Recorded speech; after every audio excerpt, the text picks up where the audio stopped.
CHM offers you flexibility. Enroll anytime, choose your own provider, and select the program that fits your needs and budget. CHM is the original faith-based way of taking care of your medical bill costs. Learn more at chministries.org/wellness. If you're living with pain, see how Relief Factor can help. I'm an artist and I'm in my studio. I listen to the radio all day and I'm hearing the ads about Relief Factor. And I've got pain in my neck and it's getting worse. And I'm thinking, well, I'm going to go ahead and order this. 2 weeks later, I've got much better range of motion. If you're experiencing pain at a certain point in life, I would get Relief Factor. Fight pain naturally with Relief Factor. Go to ReliefFactor.com and get your 3-week quick start today. Only $19.95. Here's John Scott with the Wall Street Business Report. Stocks fell as momentum slowed for Wall Street after it rallied from a deep hole nearly all the way back to its all-time high set earlier this year. The S&P 500 lost 0.4%, its first drop in 7 days. The Dow Jones Industrial Average fell 0.3%, and the Nasdaq Composite fell 0.4%. Stocks of companies in the travel industry led the way lower as doubts continue about how much U.S. households will be able to spend on vacations this year. U.S. Treasury yields and the value of the U.S. dollar held relatively steady. The Dow was down 114 points today to close at 42,677. The Nasdaq lost 72 points to 19,142. The S&P 500 dropped 23 to 5940. For the Wall Street Business Report, I'm John Scott. Breaking news at townhall.com. On Point Weather is made possible by our friends at Palmetto Citizens Federal Credit Union on 107 The Point. Here's tonight's forecast. Overnight showers are possible. We're muggy, the low temp tipping to 72. Tomorrow, we start the day with some showers, but we'll clear for a really nice afternoon. The high is 91. Thursday, Friday, and Saturday looking very good. Sunshine not as hot. 87 Thursday, 79 for Friday, and 80 on Saturday. I'm Cal Moss with your On Point local weather. WQXL Columbia, W264DF. Grills, outdoor kitchens, and fireplaces. Spring Sizzle starts with Bart. This is 107 The Point. This is The Point. Make thepointradio.com.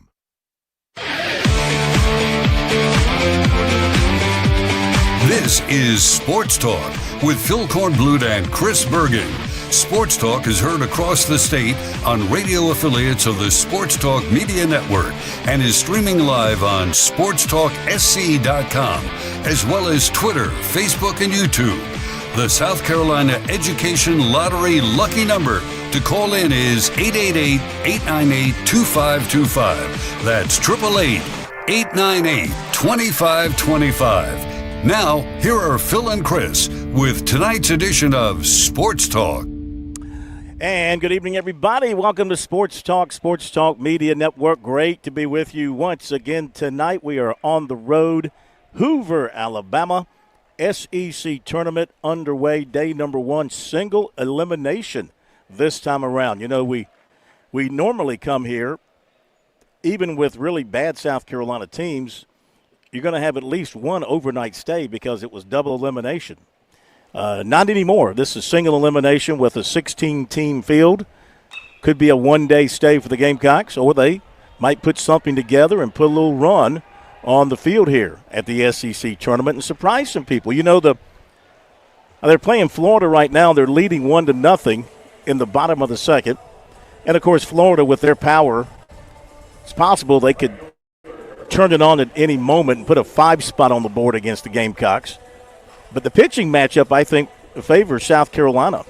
You got Stone on the mound for South Carolina against Barlow, the former Clemson pitcher. I would give the edge to Stone, but we'll see how long he can last out there.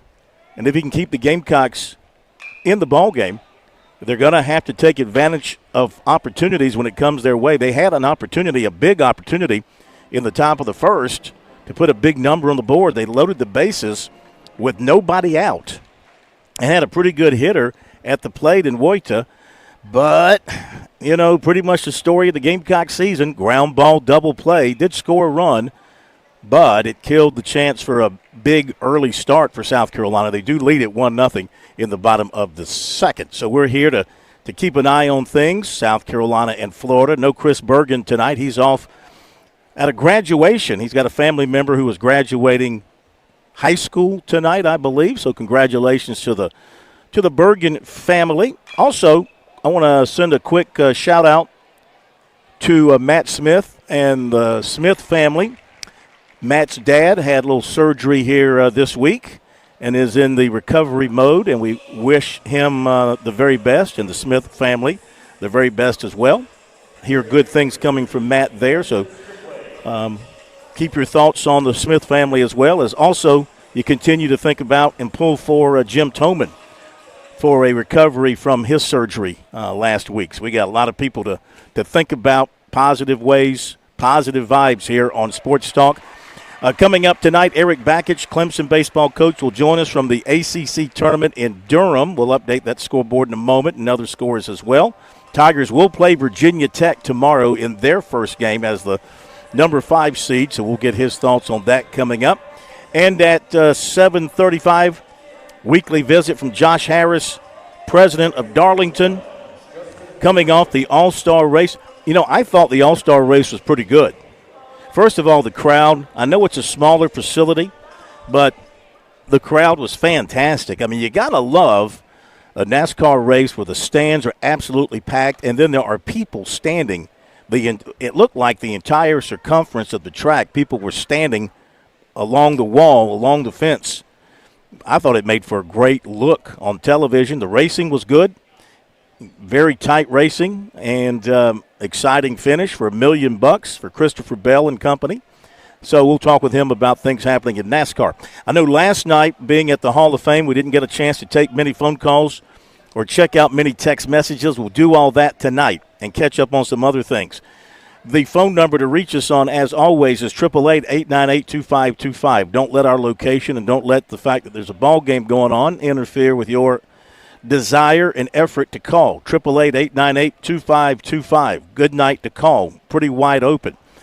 And you can text message us as well. Our text message line, brought to you by Larry Lucas Insurance. Our text message line is 803-900-4847.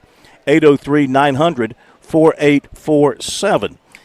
Speaking of, we did not get to the poll question of the night last night, and the poll question of the week, brought to you by Larry Lucas Insurance as well. Call Larry at 803-799-1998 for all your insurance needs. Those of you watching on our stream, you're going to see me trying to create a little shade here because I'm getting a glare that's impacting my ability to see my computer. But our poll question of the week, South Carolina's first 5 opponents this football season: Virginia Tech, SC State, Vanderbilt, Missouri, and Kentucky. Keep in mind, you've got one neutral site game there, Virginia Tech, one road game, Missouri, and the other 3 at home. What record are you expecting from those games for South Carolina? What record are you expecting from those 5 games? Right now, the voting so far, 50% of the votes say the Gamecocks will go 5-0. 5-0. They go 5-0 to open the season. The Gamecocks will be top 15, maybe even top 10, because you'll have a very nice neutral site win over Virginia Tech. You'll have a very nice road win over Missouri. Then you'll have a very nice home win against Kentucky. And then there's Vanderbilt. That'd be Vanderbilt's not to be taken lightly anymore with the improvement that they've made. So a nice win there. And, of course, expected to beat South Carolina State, as you would think. But 5-0, the Gamecocks would be looking really good at that point. Of course, the next month, October, it gets a little – well, not that the first 5 games there aren't some tough ones in there, but the next 5 are pretty tough. So they need to win as many games as possible coming out of the gate. So 50% of the votes say the Gamecocks will go 5-0. 31.8% have them going 4-1. 13.6% put the Gamecocks at 3-2. And 4.5% have the Gamecocks going 2-3 or 1-4. Still got plenty of time to vote. Our poll question of the week brought to you by Larry Lucas Insurance. It's right there on our X page, which is, of course, at SC Sports Now, at SC Sports Now.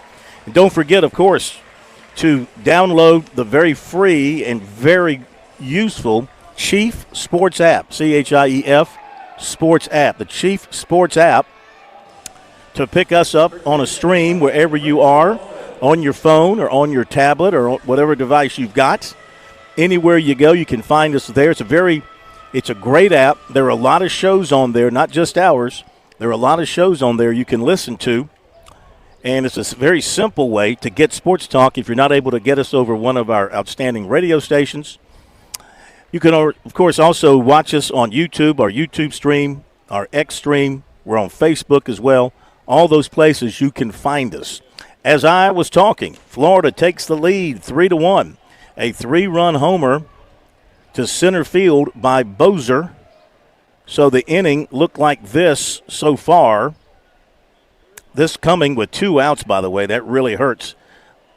So first 2 batters out, then a single to center, a walk, and a 3-run homer. All of a sudden, Florida has taken a 3-1 lead on South Carolina. So Stone got off to a good start in the inning, then gave up a 3-1 bomb there to center field. 3-1 Florida. And, of course, you remember when Florida swept the Gamecocks in Columbia, they hit a bushel of home runs. They have got power up and down the lineup. And that's something you had to avoid if you were South Carolina, giving up the big fly. And it happened here in the bottom of the second, which now comes to a conclusion. And Florida will take a 3-1 lead to the top of the third here against South Carolina. All right, let's update some other scores for you. Here at the SEC tournament earlier today, a couple of games already in the books, of course, as things got started this morning here at the SEC tournament. And let's see here. As soon as I find where I put my scores, I'll be able to tell you exactly what happened. Let's see here. Well, let's go to the ACC first. ACC scoreboard. Earlier today,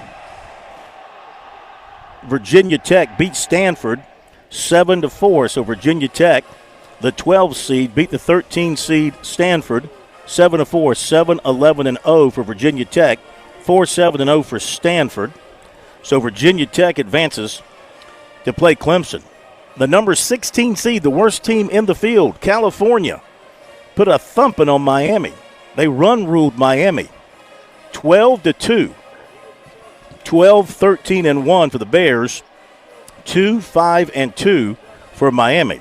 So Cal advances to play Wake Forest tomorrow morning at 9 o'clock. Virginia Tech will play the 5th seed Clemson tomorrow at 1 o'clock. Ongoing right now, the number 15 seed Pitt, a team Clemson just swept on the road, is leading Louisville 3-1 as they play in the top of the second. So Pitt off to a good start there. And coming up, the last game of the night in the ACC tournament, it's Boston College taking on Notre Dame. That game scheduled for like a 9 o'clock start. So tomorrow at the ACC, and Smitty will be there tomorrow, Cal and Wake Forest at 9, Clemson and Virginia Tech at 1, Duke and Virginia are the other 2 teams that got a bye today. They will be in action tomorrow, waiting the winners of tonight's games in Durham. Duke will get the winner of Pitt, Louisville, and Virginia will get the winner of Boston College and Notre Dame. As far as the SEC is concerned, going to have to go back and pull up my scores from the SEC tournament from earlier today. We'll have that for you here in just a second. In case you haven't heard the scores from earlier today, Alabama beat Missouri 4-1 in the first game of the tournament, so Missouri's miserable season comes to a close. And Oklahoma knocked off Kentucky 5-1. So nice win for Oklahoma. Enhances their resume for the NCAA tournament. And, you know, Kentucky, you wonder about what their situation is going to be for the postseason after this first-round loss in the SEC tournament. So Kentucky is now 29-24 with that loss. They were 13-17. See, that's the thing. Is 13-17 in the SEC, is that going to qualify you for, like a number 3 seed somewhere, maybe 13? Or how does the committee look at the SEC and these losing records in league play, kind of like the basketball? Maybe we should look at it like they did basketball, where they took what? Was it 12 SEC teams made the tournament? Because they kept, they were beating up on each other, and they had such great respect for the SEC and the quality of the teams. Same thing here in baseball. So Kentucky, 29-24. They were 13-17 in the league in the regular season. Oklahoma, with their win, improves to 34-19. I would say that they are in. That gives them 15 league wins on the year, 14-16 regular season. Gives them 15 league wins. So would think that they are going to be in with that record. So that's what happened so far today at the SEC. We got South Carolina right now playing Florida. The Gamecocks are trailing by a 3-1 count as they bat here in the top of the third inning. They do have a runner on first after a leadoff base hit. And then last game of the night here tonight, Mississippi State and Texas A&M. And you got to give Mississippi State credit. They fired their coach, and things were looking terrible for Mississippi State. But they recovered after firing their coach. They've won their last 5. They're 9-1 in their last 10, 34-20, and 15-15 in league play. So you would think Mississippi State's in good shape to make it. Not so the same with A&M, the number 1 team in the country going in to the season. They've just had a terrible year, 11-19 in SEC play, 28-25 overall, 4-6 in their last 10. So I would say that A&M is playing for its life as far as having to probably win this tournament to get into the NCAA tournament. All right, a couple of other scores to pass along on this Tuesday afternoon as conference tournaments crank up around the country. Have a few other scores we can tell you about. In the Sun Belt, Texas State is leading Appalachian State 3-0. Coming up there, Georgia Southern and Arkansas State will be playing, and that's it. Those are the only scores we have for you right now. So we'll go to the break and come back with more from here in Hoover in just a moment. Our phone number, 888-898-2525. South Carolina Education Lottery lucky number. We'll get to phone calls. Also, coming up tonight, another edition of As the NIL Churns. Man, we got a lot of NIL news to chew on tonight. We'll get to that as well, and we'll be back after the break.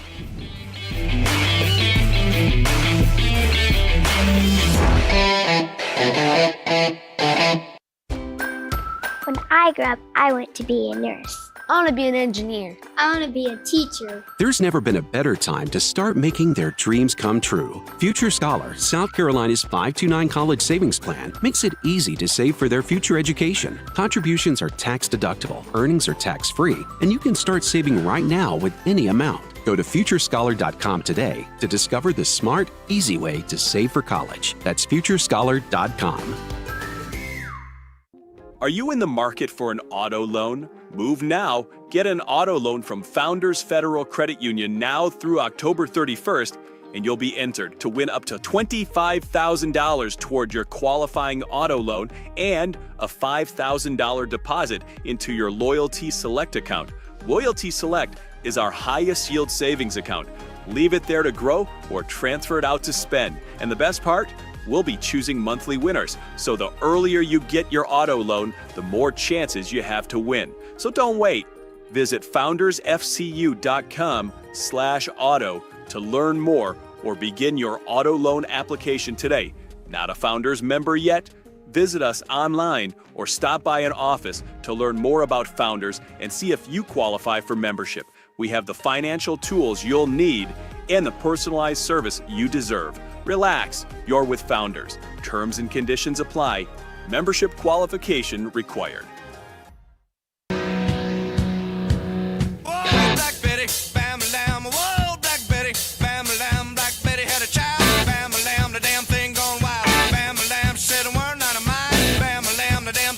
Hot, hot, hot, hot here in Hoover.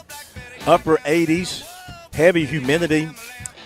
Right now we're cool with the rain. It is overcast, but we do have some sunshine coming through the clouds. But forecast says as the evening progresses, the chance of rain is going to increase into the 30s and the 40 percentile area. Hopefully we'll get this game in without any delay. Hot back in South Carolina. The plumber was telling me it was so hot he had to pull a drain free to pour some water on his head to cool off his big head. That's what plumbers do. So I have better advice for you than that. When it's that hot in South Carolina, get down to the beach where the cool breezes and the chilly waters of the Atlantic will cool your bod in a hurry. So make plans to get down to the beach for a great vacation, a getaway for a weekend or a week or longer. And Jimmy Smith is the coolest man at the beach, and he will take care of all your beach needs and get you in the right place at the right spot. You know that. I know that. Maybe you don't know the phone number, but you should. 843-237-4246. Online at pauliesvacationrentals.com. pauliesvacationrentals.com. Phone number 843-237-4246 for your perfect beach getaway. Jimmy Smith, James Smith Real Estate. All right, update you here. 3-1, South Carolina trailing. Gamecocks do have a little something brewing here in the top of the third. They have runners on first and second with 2 outs now. First and second with 2 outs. Again, taking advantage of opportunities after leaving the bases full in the first. And now they got first and second in the third. You got to get these runs home, especially now that you're trailing 3-1. Let's go to Hank in Columbia, get some phone calls rolling here on this Tuesday edition of Sports Talk. Hank, we lost Hank, okay. So I will go to some other things. If you want to join us, 888-898-2525 is how you can reach us. Give you a few other notes from the day as some things have been going on. Of course, we got the NBA conference finals beginning tonight. Minnesota and Oklahoma City in the West. And tomorrow night, Indiana and New York in the East. How will people react? I'm trying to think in the history of the NBA, like how many times has there been an NBA Finals from what you would consider two small market teams, and that's what you will have here if Minnesota and Indiana play for the NBA championship.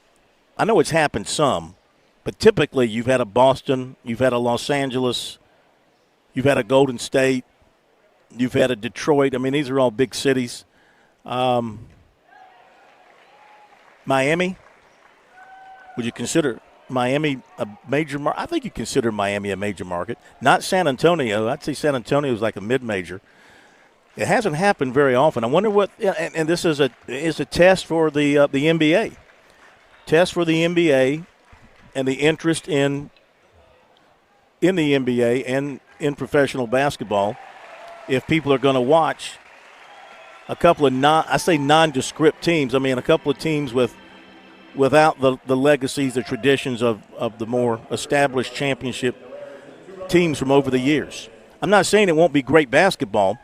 Now, of course, if the Knicks are in, that's a whole nother story. You know, the Knicks national following, biggest city in the country, they'll bring TV ratings. But if it's the other way around, it'd be interesting to see what happens there. Even if it's Oklahoma City, no matter who comes out of the West, it's going to be what's considered a mid-major market. And if it's Indiana, then you're going to have two of those. If it's New York, of course, you'll have the New York market. South Carolina does not score in the top of the third. A ground ball out ends the top of the third. So the Gamecocks have stranded 5 in 3 innings. That's not going to get it done against this Florida team that leads 3-1. All right, a few other things to tell you about on this Tuesday night as we come to you from Hoover. Florence Darlington Tech will be the number 6 seed for the National Junior College World Series, which will begin on Saturday out in Colorado. And let's see, Florence Darlington Tech's going to be the number 6 seed, and See if I can find here in the bracket what their pairing looks like here. I'm just getting a look at this, so I'm scrambling through the bracket. There's the 1, 2, 3, 4, 5. There's the 6th seed. No, that's game 6. 4, 7, 1, 10, 9. Where is the well, what I can tell you is that they are the number 6 seed. I'm looking at a tweet here from Rudy Jones, and I'm trying to find – oh, here we go. First round games, let's see, Sunday. Okay. Shelton State of Alabama will face Florence Darlington Tech, and that will be at 10 a.m. on Sunday. Now, I'm assuming that's going to be 10 a.m. out there, I would think, out in Colorado. I would think. This doesn't say if it's Eastern time or Mountain time. 10 a.m.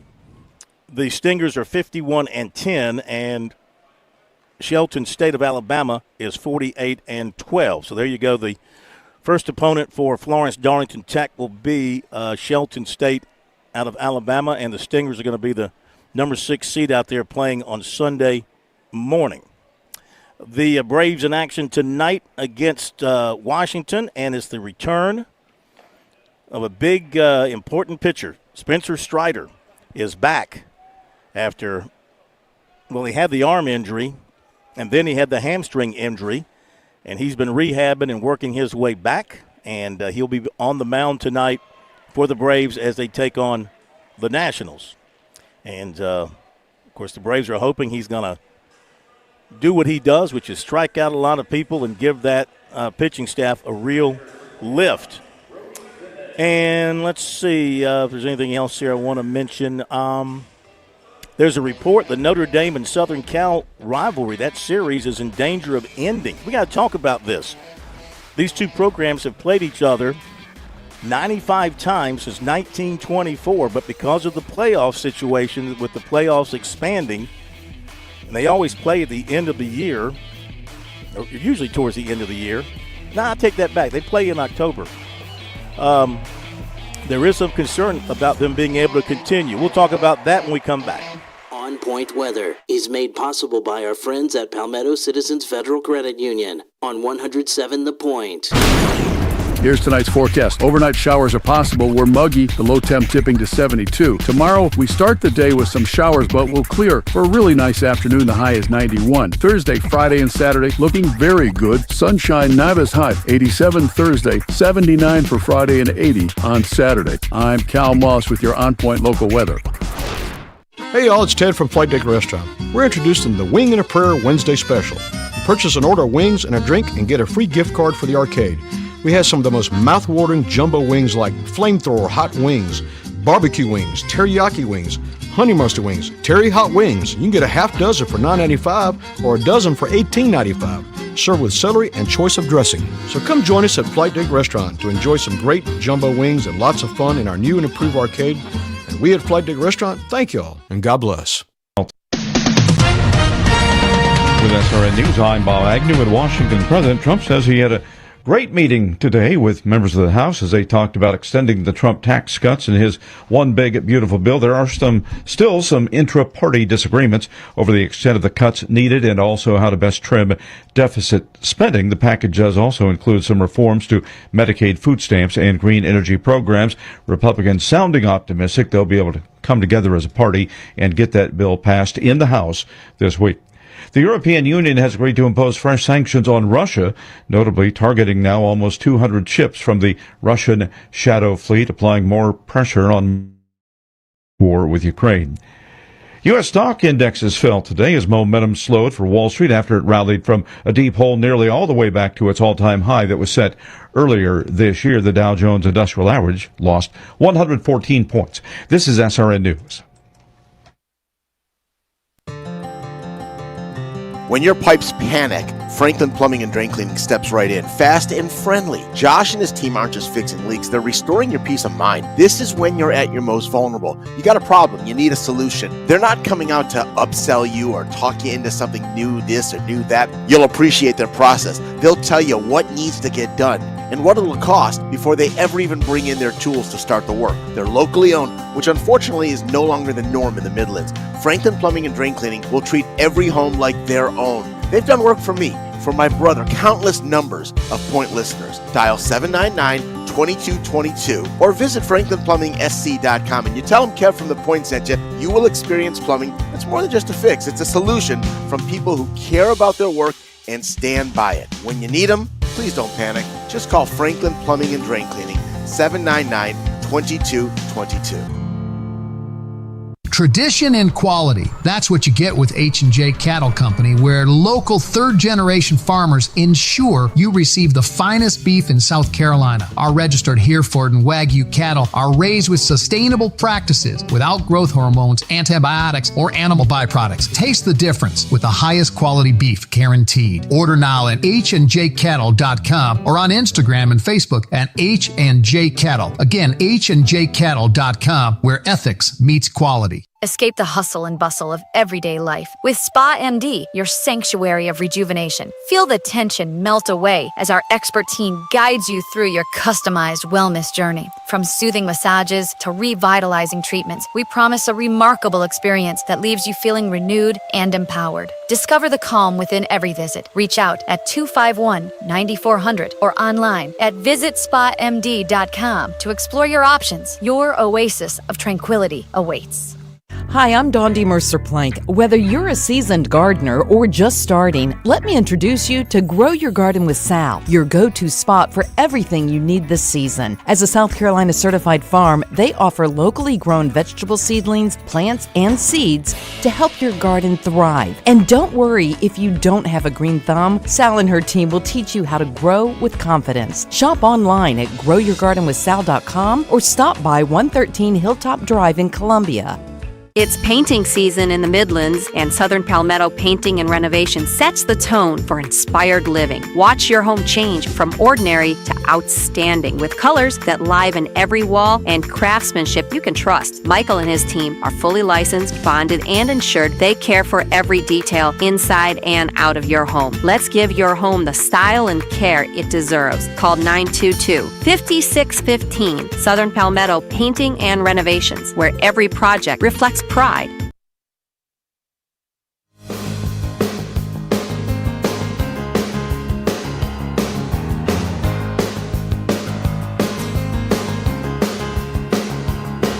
There's a hard moon rising on the streets tonight. There's a reckless feeling in your heart as you head out tonight. Through the concrete canyons to the midtown lights where the latest neon. All right, welcome back, everybody. Sports Talk Media Network on this warm Tuesday. Hoover, Alabama, SEC tournament. South Carolina now down to Florida, 5-1. Gators digging the long ball once again. That three-run homer for them in the second inning. Then a solo home run here in the third. A double and a single scored another run. It is 5-1. Florida leading South Carolina. Florida still batting with a runner on second here in the bottom of the third.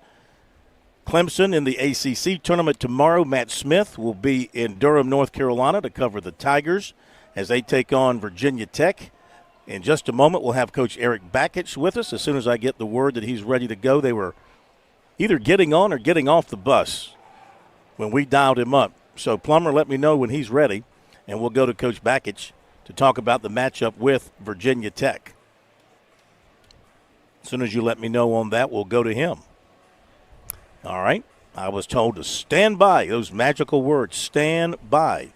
At the ACC today, if you're just joining us, California took it to Miami 12-2. Virginia Tech then beat Stanford 7-4.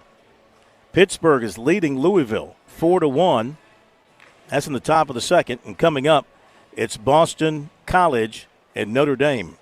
Here in Hoover earlier today. Alabama was a winner by a 4-1 count in the first game of the day. And all right, we'll pick back up on that in a moment because we got Coach Bakich now with us. And I don't want to hold him up as he's busy there in Durham, but we do appreciate him taking time out to join us here on Sports Talk to talk about the matchup with Virginia Tech tomorrow afternoon. Good evening, Coach. How are you? Hey, Phil. How you doing? Appreciate We're doing having great. me on, as always. Yeah, we thank you for joining us. I know it's been a busy day. Tell us about what it's been like for y'all today. When did you get to Durham, and what have you done since you got there? We drove in this morning. We went to the stadium. We watched a little bit of the Virginia Tech-Stanford game. Then we went and had a quick training session, and now we're just literally arriving the hotel right now, unloading the bus as we speak. Gotcha. So it was good for you to see Virginia Tech because you hadn't played them this year. What did you notice about the Hokies in their win today? Very athletic team. They've got a lot of fast twitch athletes, good team speed. You know, they look like a couple of teams just being aggressive. A lot of steals, bunts, just good solid club. I've known Coach Sheff for a long time. I know he's a great coach and always has a fundamentally sound team that has a lot of good athletes in that lineup. So not surprised to see how athletic they are, and I know we'll have our hands full tomorrow. How much pitching did they have to use today, and what kind of pitching do you think you'll see from them tomorrow? I think we're seeing their best guy tomorrow from what I understand. So I don't think they had to use a ton of guys today, but, you know, they're fighting for their lives, so they'll do whatever it takes. So I don't think you can take all that and throw it out the window because it's in these single elimination games, it's survive in advance, and that's the mentality we're taking with it as well. Yeah, absolutely. How do you like that format, going with the single elimination, knowing that you have to win to stay around? There's no luxury there of losing a game and then fighting your way back through the loser's bracket. I like the mentality of this one where it's it's just action packed and everybody's leaving it out on the line. But my favorite tournaments are ones that mirror the College World Series, where it's a double elimination, 2 different brackets. The winners of each bracket play each other for the championship. That's my favorite, but I like this single elimination tournament a gazillion times better than the pool play thing we've been doing. I thought that was not a tournament and had some meaningless games. So this at least feels more like a tournament type setting. Would you be in favor of reducing the number of teams that qualify for the ACC tournament, or do you think everybody should be in? I think the ACC and the SEC are the 2 premier leagues in this country, and everybody's good, and everybody, I mean, you know, maybe a team here, a team there has a down season, but everybody is capable of the postseason. Everybody's got great players, great coaches, et cetera. So I'm not against those 2 conferences inviting everyone to the tournament. Do you feel like this has been the best ACC that you have seen since you've been at Clemson? Well, certainly the star performers for sure. You know, we've seen more, you know, mid-90s, upper 90s, more star power, more explosive players. And I think, you know, it's the post-COVID, the older player, the draft shortening to 20 rounds. There's less players than minor league baseball that would have gone to minor league baseball that have now gravitated to college. But everybody that wants to play at the top of college baseball, that wants to play in the ACC or the SEC. So I think our 2 leagues are the benefactors of a lot of really good players that normally would not be in college. Plus you've got the portal is open now, and the best portal players want to play in those 2 leagues. So I just think, you know, the depth in these 2 leagues is just, you know, it's just incredible. Just from what, you know, we've played Ole Miss and South Carolina and Georgia and of course going through our league this year. But following closely both leagues, it's just, there's a lot of star power in these 2 leagues. You know, talking about your season, we're visiting with Eric Bakich, Clemson baseball coach. You got off to such a great start. Of course, you had that 17-game homestand and then a lot of road games to finish up, and you took your hits on the road. Is that what you point to? Was the road the issue? Was it something else? And when you schedule for next year, do you want a more balanced schedule between homestands and road trips? No, good teams have to win on the road. We just happened to get NC State. They were playing really well. They were on a heater. They had won like 90% of their games when we were playing them, and they just kicked our butt. And then we went to Florida State and, had a lead in the ninth, and then they tied it up, and we went to extras. We got a lead. They tied it up again and then won the game in extras, and then, had a chance.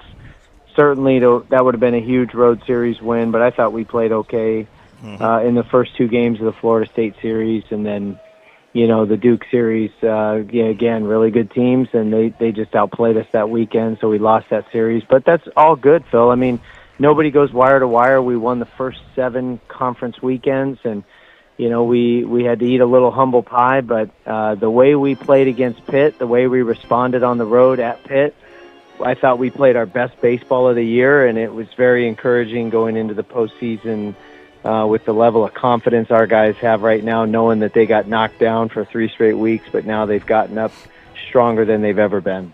And that Pitt team that you guys swept right now is beating Louisville 6-1. So, I mean, you just don't know game to game. But did you feel like did your guys maybe lose a little swagger, and you think maybe they regained that swagger up in Pittsburgh? No, I think it's just bad coaching,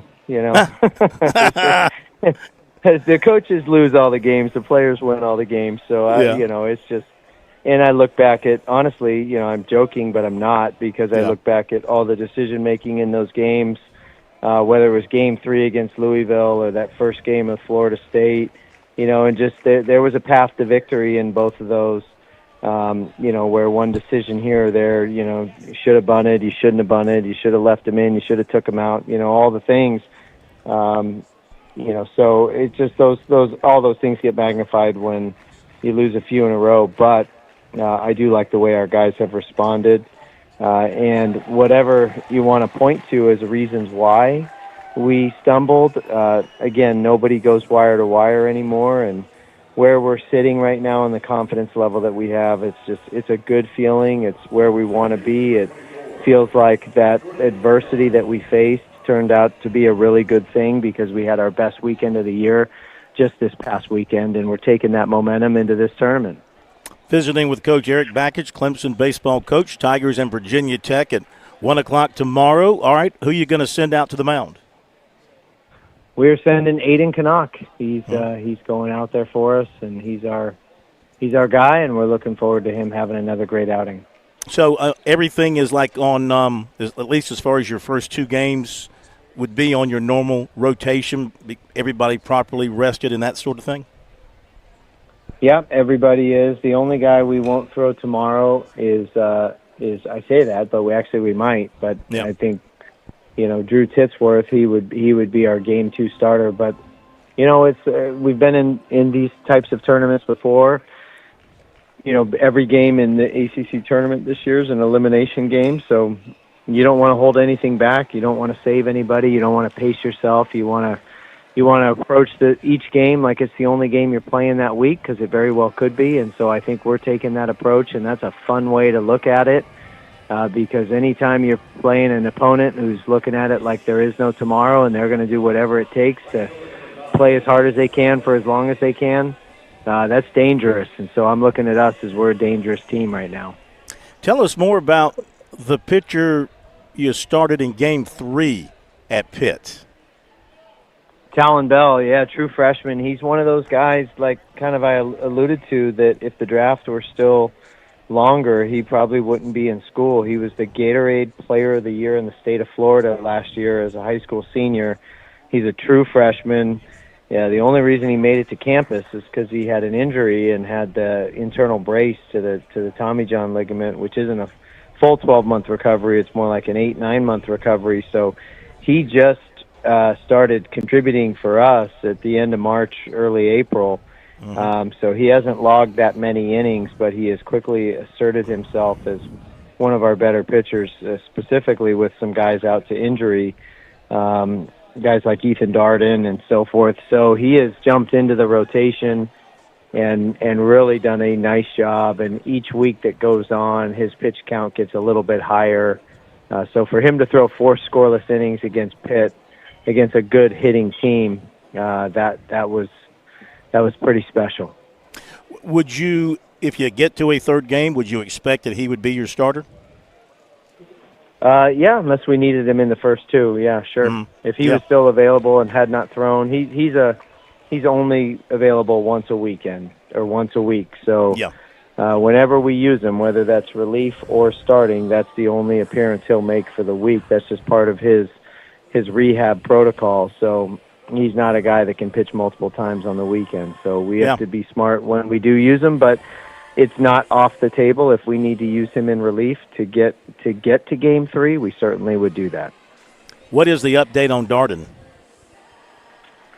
He's still he's throwing. He's ramping up. He's progressing back, but he's not cleared to pitch yet in a live game. I think the next step for him would be to throw off the mound with some velocity. I think he's still extending in catch play and getting his arm strength back. And then the next step is pitch off the mound in a simulated scrimmage. And then the next step would be to return to live game action. You're hoping for, you have a timetable? Are you thinking next weekend regionals, super regionals? Yeah, that's regionals would be ambitious and aggressive. And if that's the case, that would be great. But yeah, we'll take him whenever we can get him, and he's pitched some pretty meaningful innings for us these last 3 years, and none better than his ACC Pitcher of the Week performance against the Gamecocks. But yeah, he's a valuable guy on our staff. So as soon as we get him back, it'll be a value add to our pitching staff and team for sure. Last thing, we'll let you go. As you go into this thing, you feel pretty good about your position to be a regional host. You think you got one locked up? I don't know. I think so, but we're not gonna assume anything. We're gonna play this tournament like we're playing for a national seed, and we're gonna treat each game like it's the only game we're playing, with the goal of winning this thing. And the way to win this thing is to keep that mindset and keep that approach. And I like our seeding much better after we're crowned ACC champions than having an early exit. That's for sure. There you go. Hey, we thank you as always. Good luck. Matt Smith will be there tomorrow to cover you guys for us, and we will talk to you again and see you somewhere next week in NCAA tournament play, wherever you happen to be.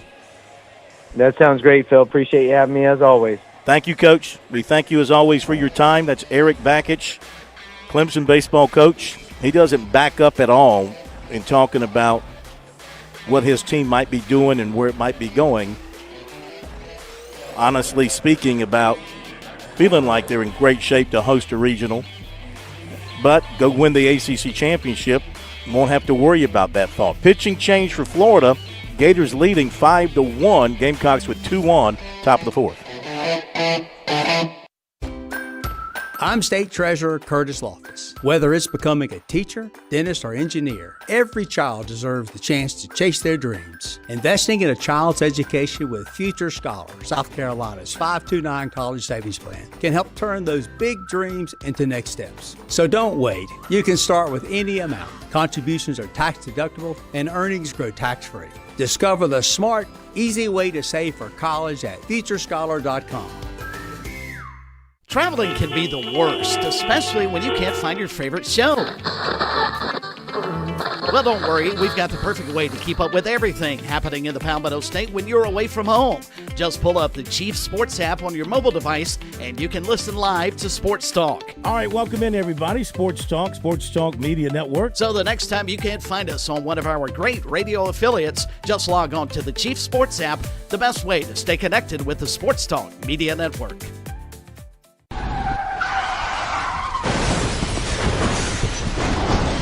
I'm attorney Jim Corbett. That's the sound of a big hit on you and your car or truck. I've been an attorney for more than 30 years, helping people who get injured in car wrecks and truck wrecks. If you have serious injuries, call Jim Corbett, 803-765-2968, or email me at jim@jimcorbettattorney.com. That's CORBETT. I don't get paid unless I recover for you. Jim Corbett Attorney, for your best recovery from a big hit, 803-765-2968, or jim@jimcorbettattorney.com. You've put in the work for your education. The extra early, extra late, extra work. That's because you understand education opens doors to better pay, better opportunities, and a better you.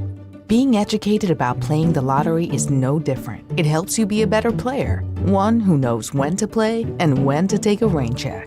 The lottery's a game, so let's keep it fun. Learn more at sceducationlottery.com/betteryou.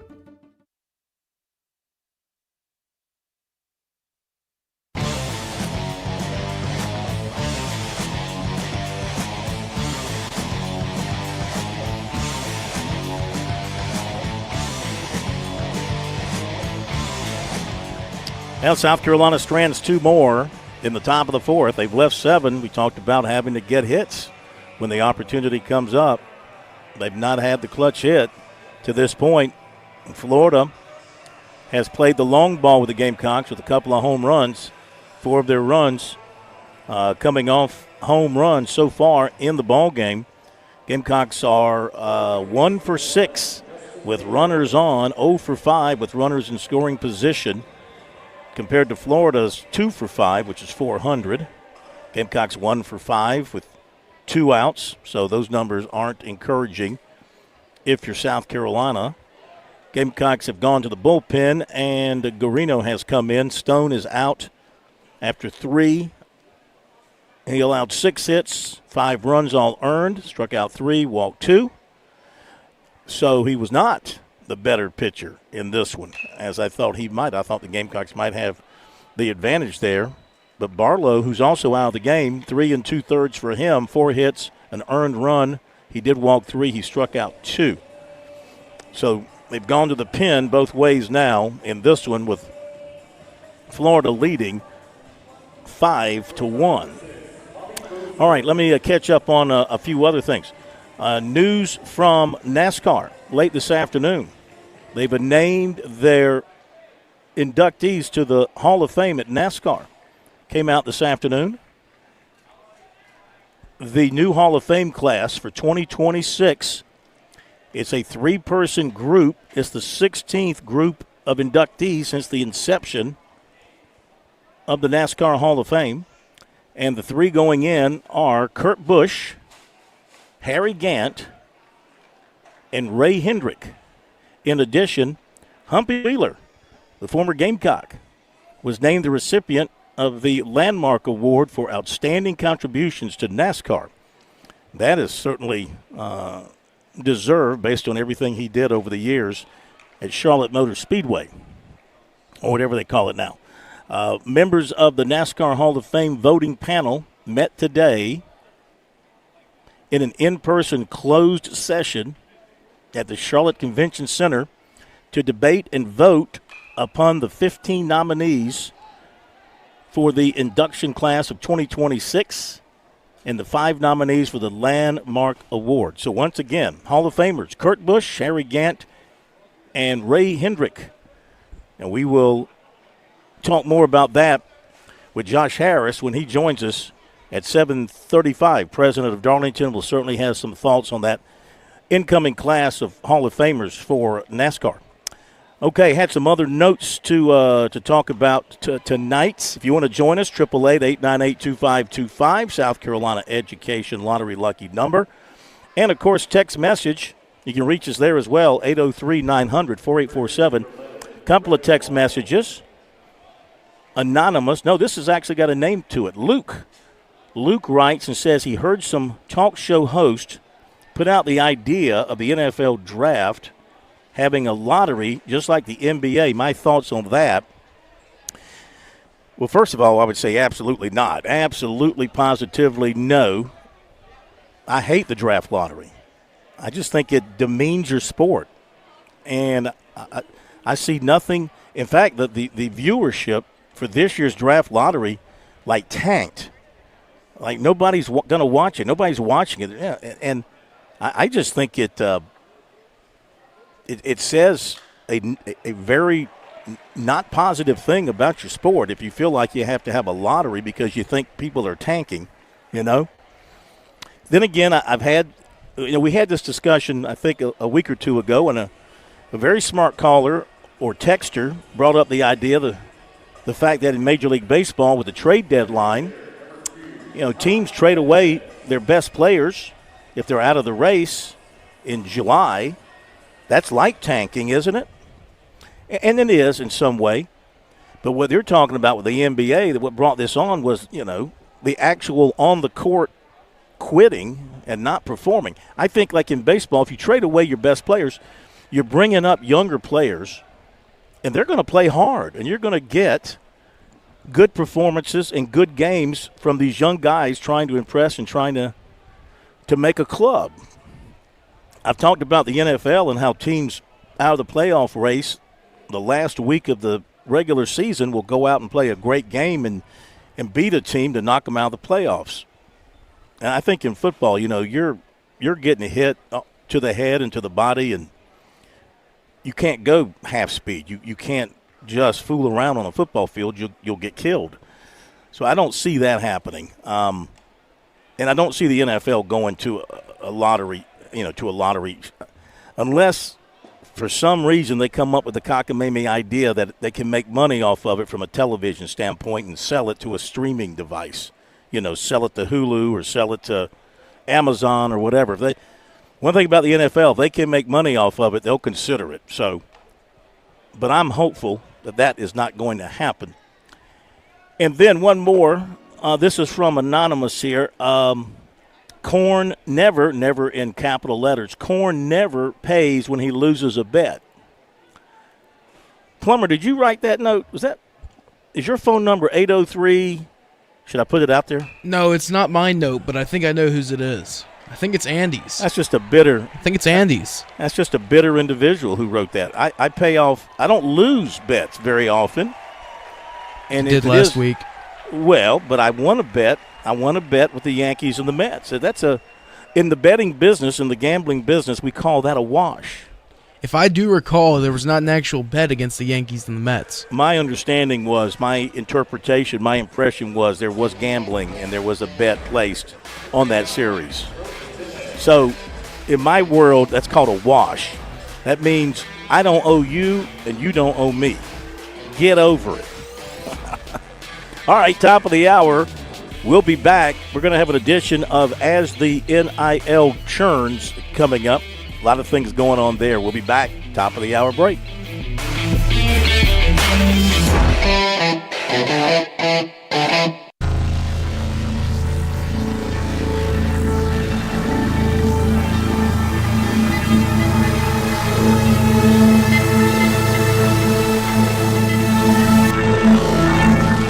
WQXL Columbia, W264DF. Grills, outdoor kitchens, and fireplaces. Spring Sizzle starts with Bart. This is 107 The Point.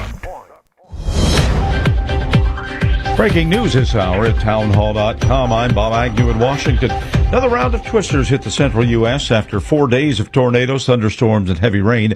Left more than 24 people dead over the past few days. Here's Andrew Stewart, who says one state took the worst of it. Severe weather did the most damage in Kentucky. Residents around the town of London are trying to clean up 3 days after a storm hit the bluegrass state. London's airport is a beehive of activity.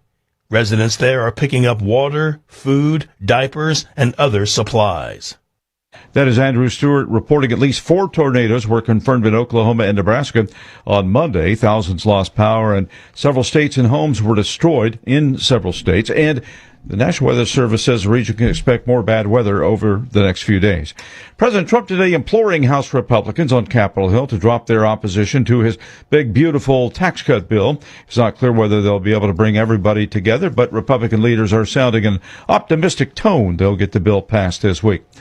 During a Senate Foreign Relations Committee hearing today, Secretary of State Marco Rubio and Virginia Senator Tim Kaine crossed swords over refugee policy. You are entitled to entrance as a refugee if you demonstrate a well-justified fear of persecution. No, you're not entitled. So you're can allowed. you have a different standard based upon the color of somebody's skin? Would that be acceptable? Well, I'm not the one arguing that. Apparently you are, because you don't like the fact that they're white, and that's why they're coming. coming. Say that would be unacceptable. Well, no, that I would say that the United States, a very easy thing the United to say. States has a right to pick and choose who they allow into the United States. Even based on the color of somebody's skin. You're the one that's talking about the color of their skin, not me. These You're are people whose farms were being burned down and they were killed because of the color of their skin. That testy exchange today on Capitol Hill. Iran Supreme Leader pushing back against U.S. criticism of its nuclear program, saying that Tehran will not seek permission from anybody to enrich its uranium. More of these stories at townhall.com. You heard the news. Newsmax just went public on the New York Stock Exchange and listed on the big board. Millions of Americans like you are joining our news revolution. Reuters Institute says Newsmax is one of the top 12 news brands in America. Even President Trump says it's terrific. 40 million Americans go to Newsmax, and its audience grew 50% since the same time last year. Millions really are making the switch to Newsmax. If you want to be a Newsmax share owner, call your advisor or get more info at newsmaxinvest.com. Stand with Newsmax today for a strong America. This communication is for informational purposes only and shall not be intended to or shall not constitute any offer to buy or sell securities, nor shall there be any sale of securities in any jurisdiction in which such offer, solicitation, or sale would be unlawful. 23andMe has a new owner. Regeneron Pharmaceuticals purchased 23andMe through a bankruptcy auction. The $256 million paid by the drug maker will cover all units of 23andMe except its telehealth service, Lemonade Health. This comes as the company had been struggling with weak demand for its ancestry testing kits and after a data breach in 2023 that exposed millions of customers' genetic data. The companies expect to close the deal in the third quarter. Tasha Stevens reporting. The Senate has voted to move ahead with legislation that would regulate a form of cryptocurrency called stablecoins, 2 weeks after Democrats blocked that measure.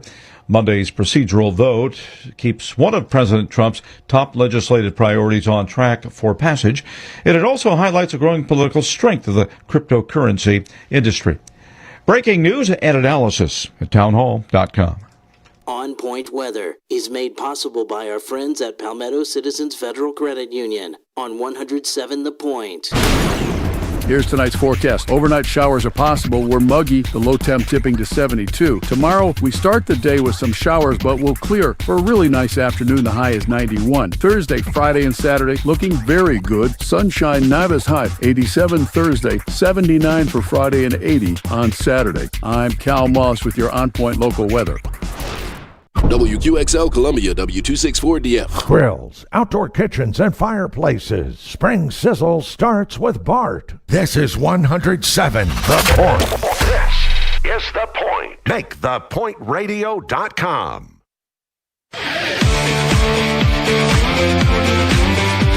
Welcome back to Sports Talk on the Sports Talk Media Network. You can reach the guys with the South Carolina Education Lottery lucky number. 888-898-2525. That's 888-898-2525. Now back to Phil and Chris with the second hour of Sports Talk on the Sports Talk Media Network. Okay, we're back with you. Sports Talk Media Network. Tonight here in Hoover, Alabama, watching South Carolina and Florida. Another run scored in the fourth. They are leading South Carolina 6-1 in the top of the fifth. Give you a reset on this game. To this point, it is 6-8-0 for Florida and 1-5-1 for South Carolina. The Gamecocks have had a couple of scoring opportunities, but they've left runners on base, not taking advantage of those opportunities. And it's 6-1 Florida here in the top of the fifth inning over South Carolina. Give you some other scores. Earlier today here at the SEC, Oklahoma beat Kentucky 5-1. Alabama beat Missouri 4-1. Coming up, it's Texas A&M and Mississippi State.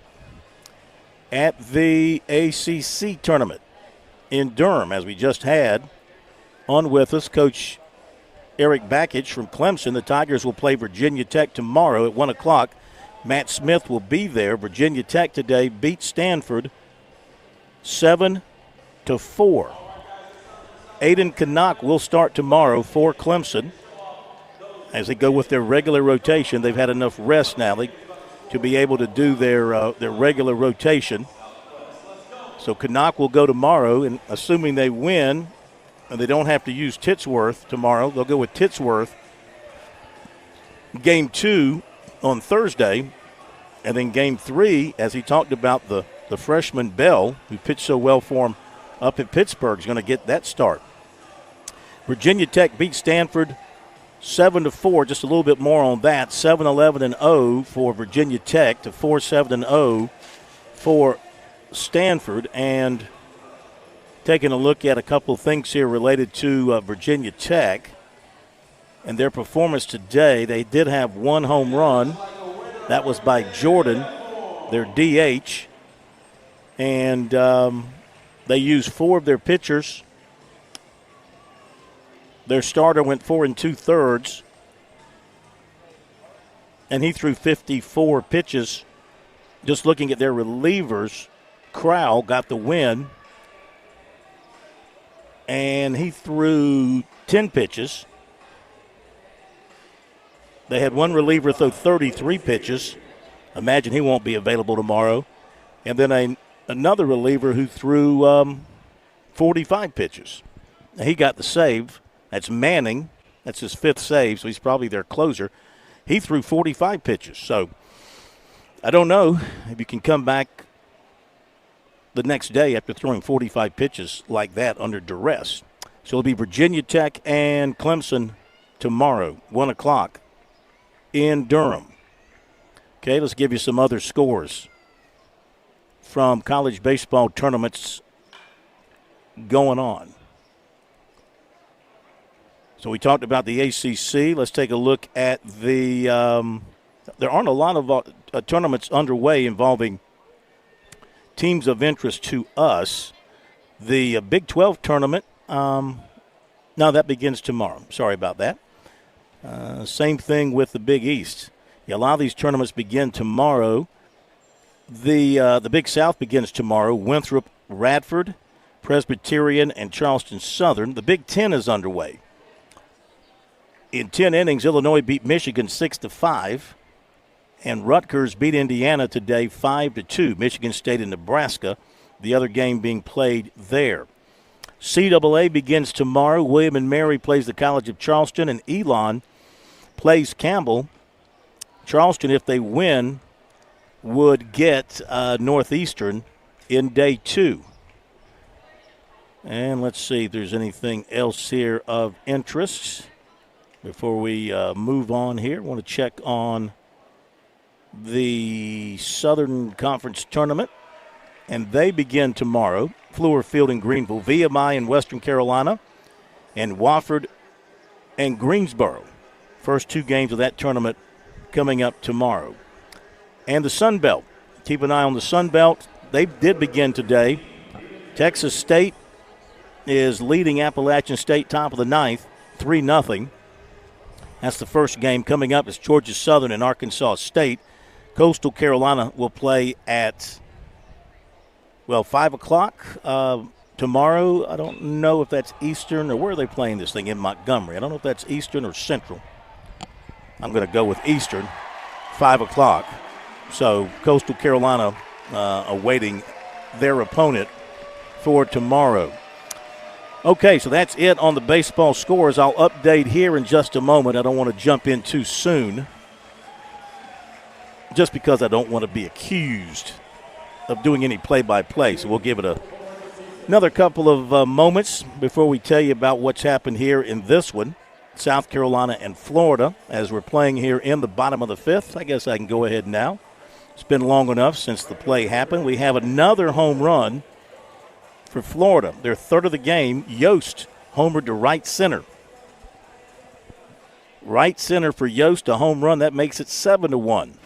7-1 Florida, leading South Carolina. Garino on the mound for the Gamecocks. He's now allowed 3 hits and 2 earned runs. Like I said, the Gamecocks have given up 3 home runs in this one. 3 home runs and 3 doubles. Of the 9 hits that Florida has, 3 home runs and 3 doubles. So they're doing what they do, which is hit with a lot of power. And, should Florida go ahead and win this game, it certainly looks like they're heading in that direction, it'll be their 16th SEC win, their 38th win overall. They finished the regular season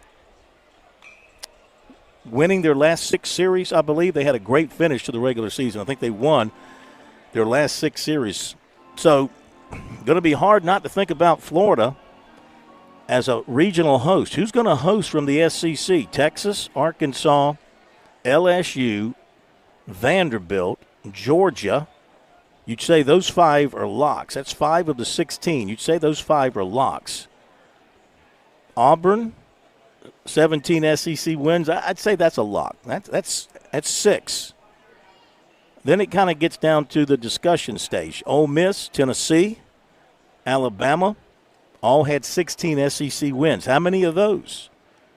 If you take all 3, that's 9 SEC hosts. I don't know if they go that deep. That's 9 of the 16. And then you got Florida and Mississippi State, who each won 15. So I would say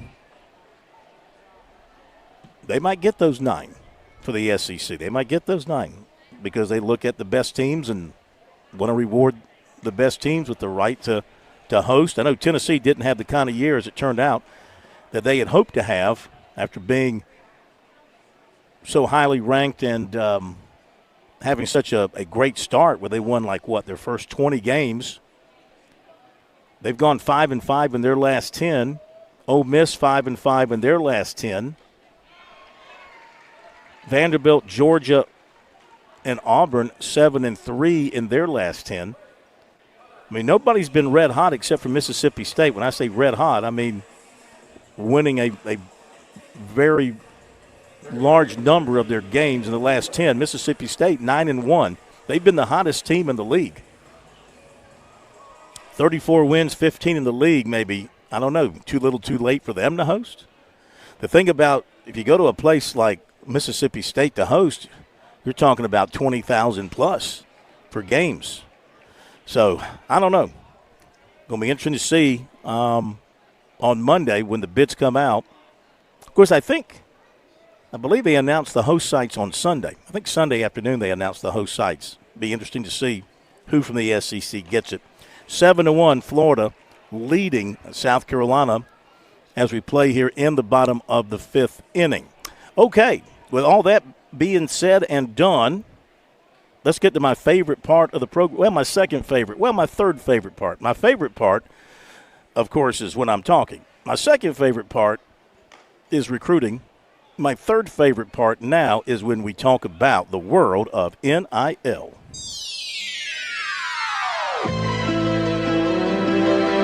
As the NIL churns.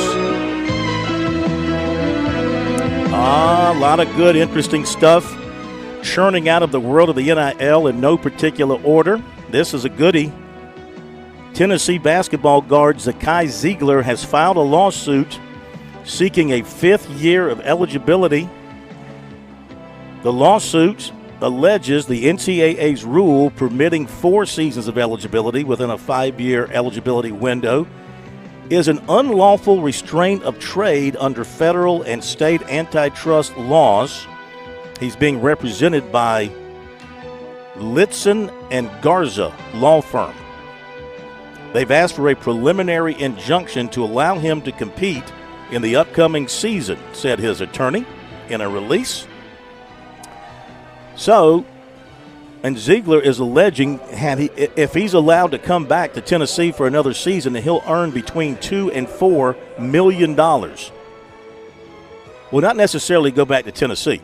If he is allowed to go back to college, he will earn between $2 and $4 million as the NIL churns out the money. How about this? The NCAA will cede enforcement of amateurism to the power conferences. Charlie Baker confirmed the SEC, the Big Ten, the Big 12, the ACC are in charge of enforcing the House settlement terms, including the NIL clearinghouse and revenue share cap, not the NCAA.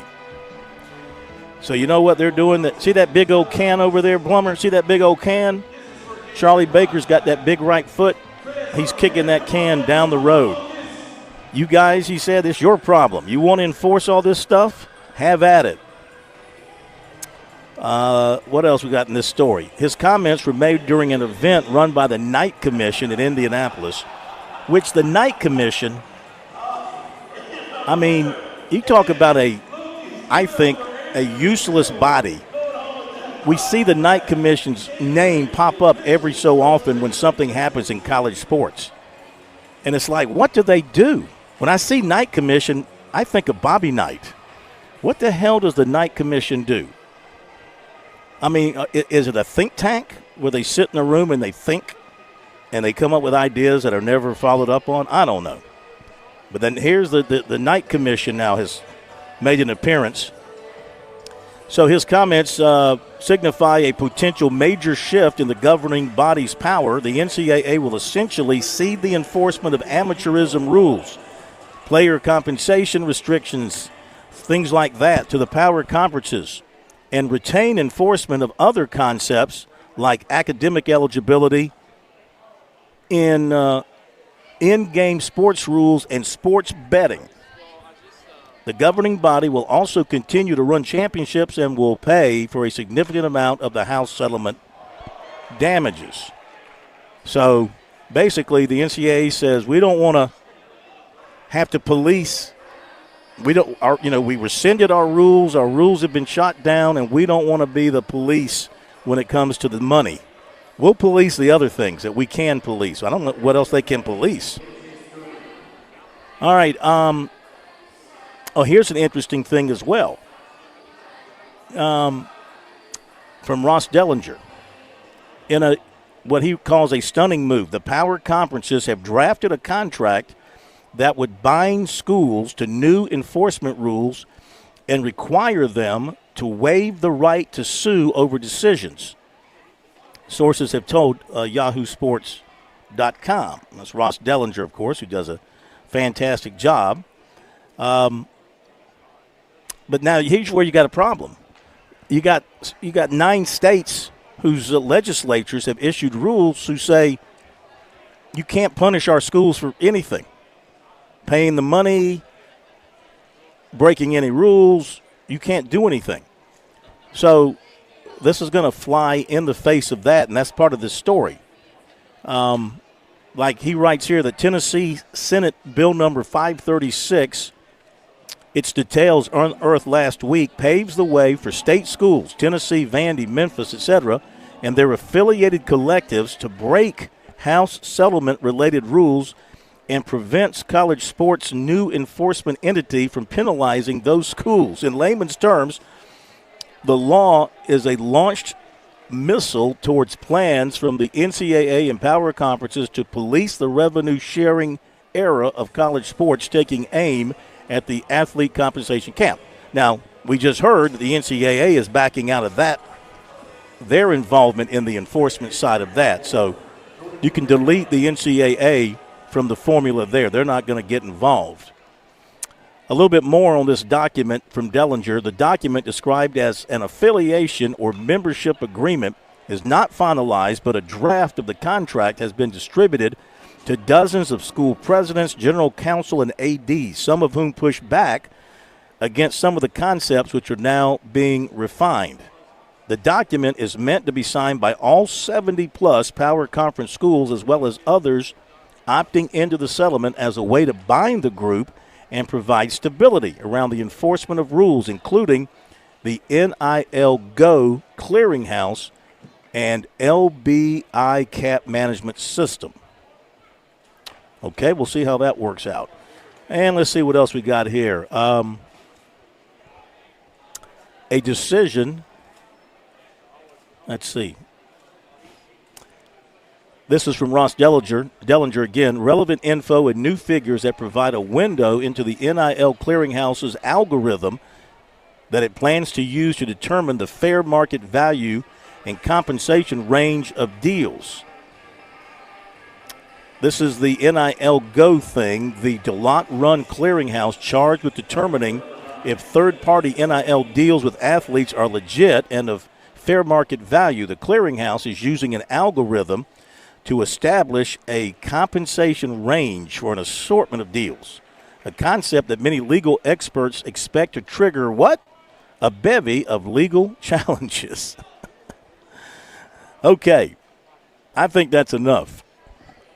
As the NIL churns on this Tuesday night from here in Hoover, Alabama, stay tuned. There'll be more, of course, churned out tomorrow that we can talk about, this never-ending drama. We're still waiting for Miss Wilkin to make a decision to rule.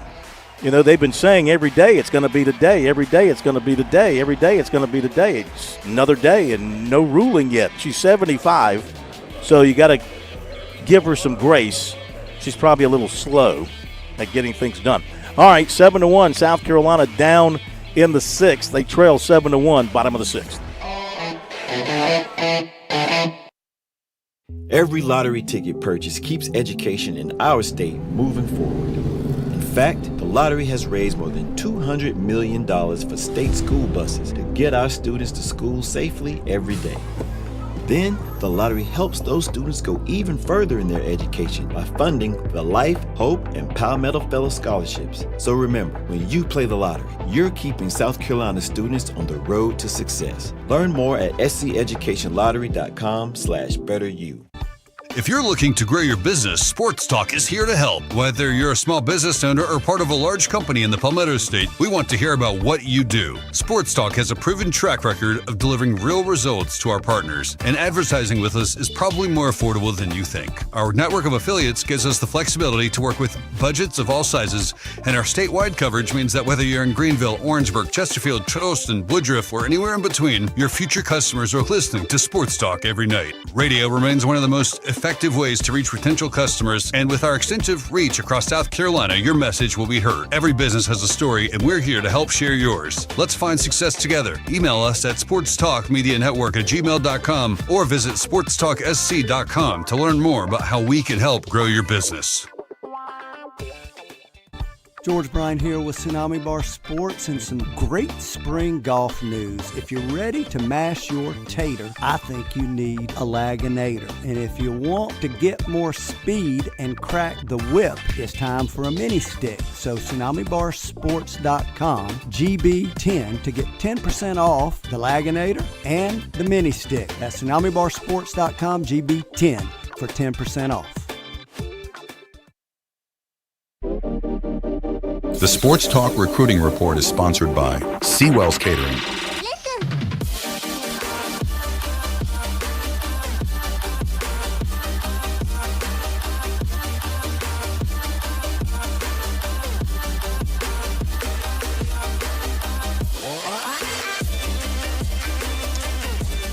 All right, we got recruiting coming out. Let me correct something. Always have to correct something. I am Mr. Have to Correct. Gamecocks have, they've now left 7 on base after the top of the 6th. They left another on base. They've now left 7. When I said earlier they had left 7, they had actually left 5. I made in my mind, in my calculations, I forgot they had the bases loaded and scored 1 run. I forgot they had the double play ball that wiped out 2, and so they didn't leave the bases full in that inning. So I counted too many in that inning. So they had 5 left on through 4, but now 7 left on through 6, and they trail Florida 7-1 with Florida batting here in the bottom of the 6th inning. But you know me, I want to get it right. Apologize for the error.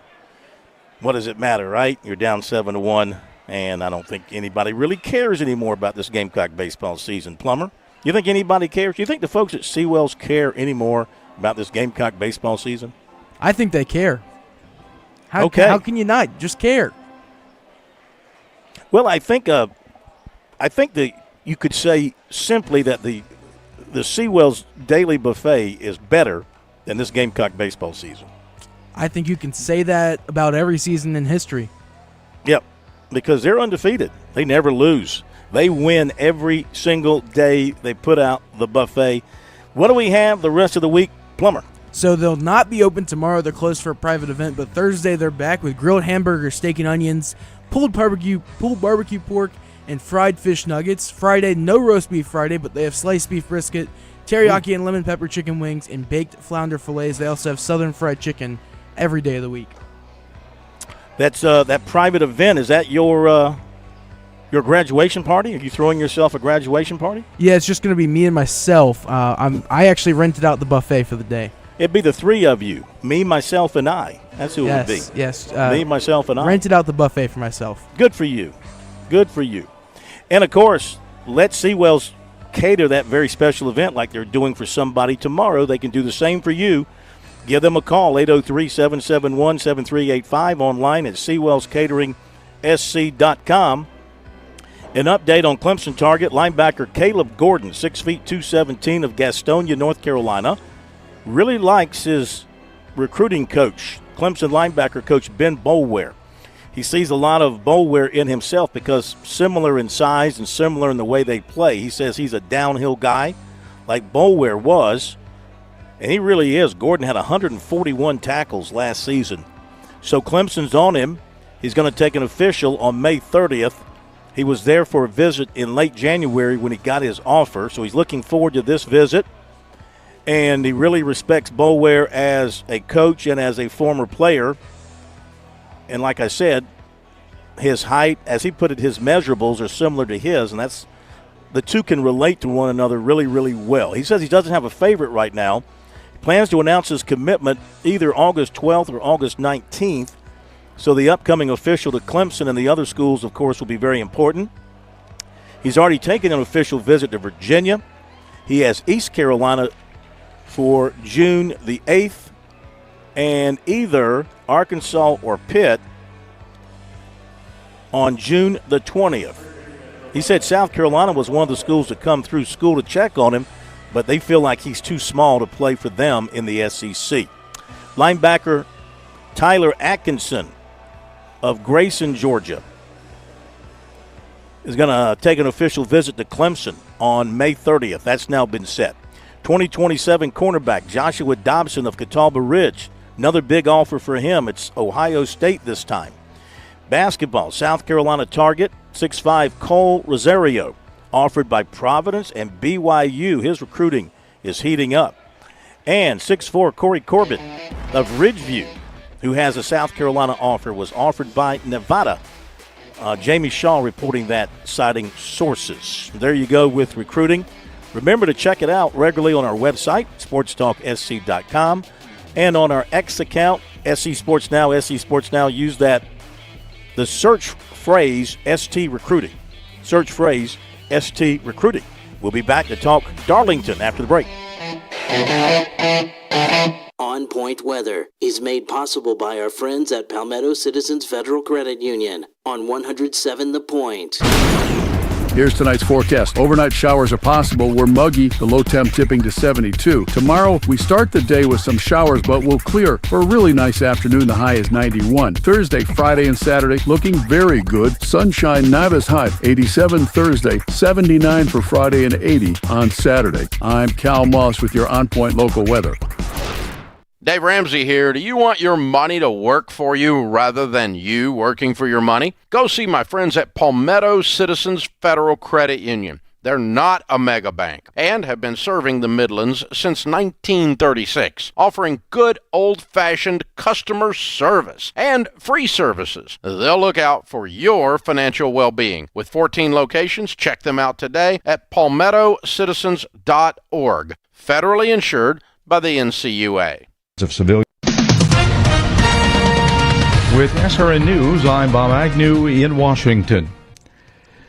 President Trump says he had a productive meeting with lawmakers today. He tried to encourage members of the House to put aside their differences over the extent of the deficit reductions in his one big, beautiful bill they're trying to get passed this week. And he says that he believes they can do it, even though they still have some inter-party arguments going on between the Republicans. Speaker Mike Johnson says he is very optimistic they'll get some form of that bill passed this week. At the United Nations, Jean Zlerke today confirmed that more aid trucks are now ready to cross into Gaza, Israel letting some of those trucks in under international pressure, even though they complained that the Hamas terrorists steal the food. It doesn't wind up in the hands of civilians anyway. U.S. stock indexes fell today as momentum slowed for Wall Street after it rallied from a deep hole nearly all the way back to its all-time high set earlier this year. This is SRN News.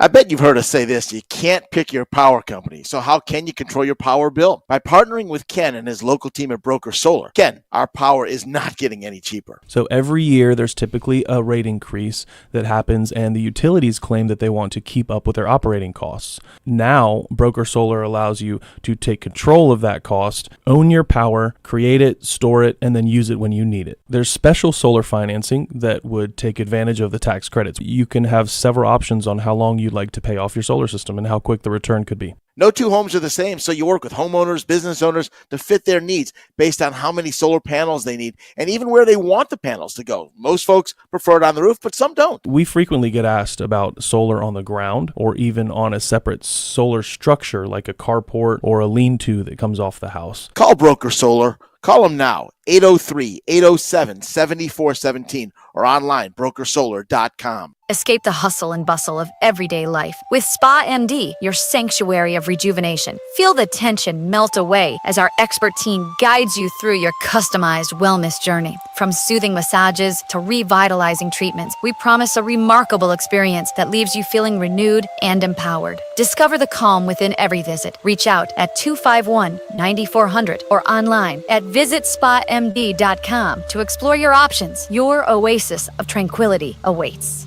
It's painting season in the Midlands, and Southern Palmetto Painting and Renovation sets the tone for inspired living. Watch your home change from ordinary to outstanding with colors that liven every wall and craftsmanship you can trust. Michael and his team are fully licensed, bonded, and insured. They care for every detail inside and out of your home. Let's give your home the style and care it deserves. Call 922-5615. Southern Palmetto Painting and Renovations, where every project reflects pride. At Palmetto State Armory, we honor the legacy of those who laid down their lives in service to our great country with gratitude, respect, and an unwavering commitment to the freedom they fought for. This Memorial Day, we do more than enjoy a long weekend. We take a moment to reflect and remember that freedom isn't free.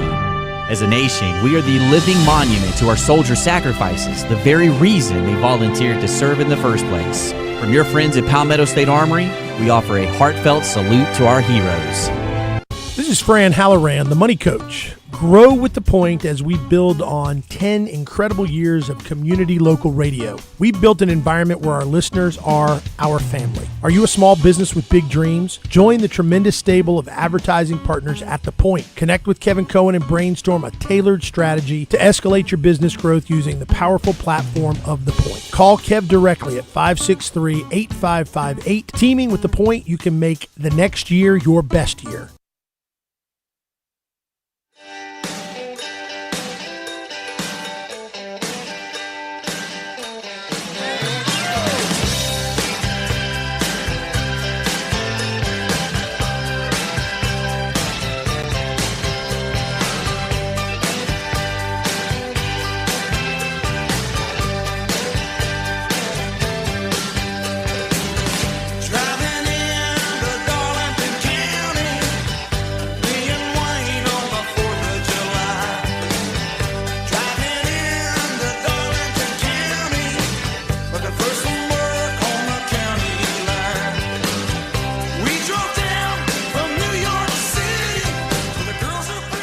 One of the great weeks in racing every year. This particular week, Indy 500, Coca-Cola 600, announcement of the Hall of Fame, the All-Star race on Sunday night. So much to cover here. We welcome in Josh Harris, president of Darlington Raceway. And great to see you last night at the Hall of Fame. I would have put you on the headset, but Kerry Tharp wouldn't give it up.